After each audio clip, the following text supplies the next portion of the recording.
There is a place on Earth that almost nobody is allowed to visit. Not because it hides nuclear weapons, not because it contains secret government laboratories, not because of deadly animals. No. In fact, the island itself is not the mystery. The mystery is what it represents. Because the greatest danger isn't on that island. The greatest danger is us.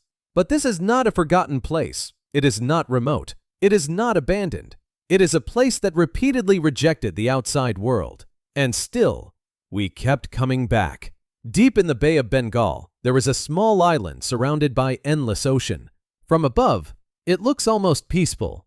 Green forest, white sand, soft waves, a paradise. But maps do not describe it that way. They do not mark it as a destination. They mark it as a warning. This is North Sentinel Island. The island is home to the Sentinelese, a small indigenous community that has lived there for thousands of years. But they are not lost. They are not primitive. And they are not waiting to be found. They have actively rejected contact with the outside world. No census exists. No verified language exists. Even their population is unknown. Everything about them is uncertain. Except one thing. They do not want visitors. Many people assume isolation means ignorance. But history suggests something very different.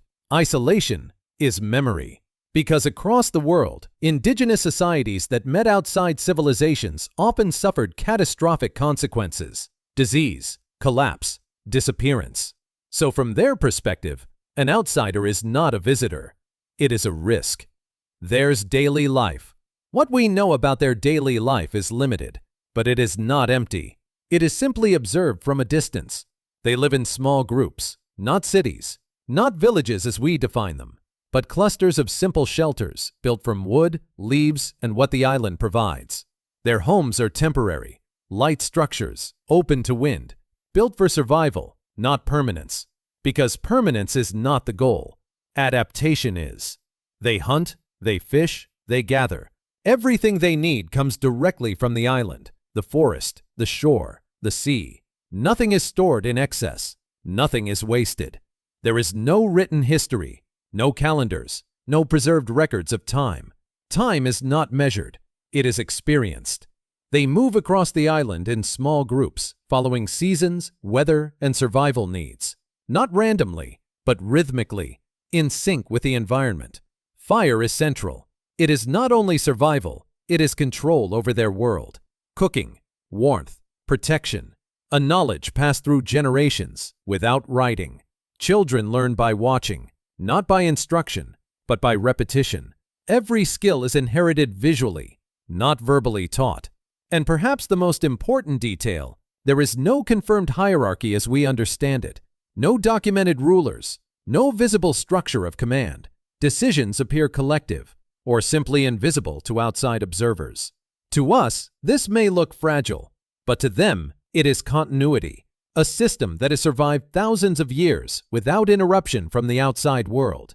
And that raises a question, not about their isolation, but about our definition of progress. Because what we call advanced society, they might simply call instability. The story of this island is also the story of repeated attempts to reach it. In the late 19th century, during British colonial rule, officials attempted first contact. Some accounts describe forced encounters and the removal of islanders to outside settlements, where they were exposed to foreign diseases, and many died shortly after. Those early events left deep mistrust and likely shaped everything that followed. In the 20th century, Indian authorities launched multiple friendship expeditions. They brought gifts, coconuts, metal tools, food. Sometimes the islanders watched from the shore. Sometimes they took the offerings. But communication never formed. In 1974, a film crew attempted to document the island. The response was immediate. Arrows were fired, and the crew retreated. After the 2004 tsunami, helicopters flew overhead to check for survivors. Again, the response was the same. Arrows pointing upward. Not panic, rejection. In 2018, John Allen Chow attempted illegal contact. He had been warned, repeatedly, not to go, by authorities, by researchers, by locals who understood the danger better than anyone. But he went anyway. What drove him was not curiosity, and it was not tourism. It was belief. Chao was a Christian missionary, and he believed there were still people in the world who had never heard the gospel. And in that worldview, isolation was not protection. It was urgency. He saw North Sentinel Island not just isolation, but a last frontier. Before his attempt, he wrote about fear. He knew the risk was real, but he believed something stronger than fear, that his mission mattered more than survival. His plan was simple: approach the island, offer gifts, try to communicate, slowly build contact. But what he believed was a message. The Sentinelese had no reason to interpret it that way. To them, every outsider carried a known history: disease, disruption, loss.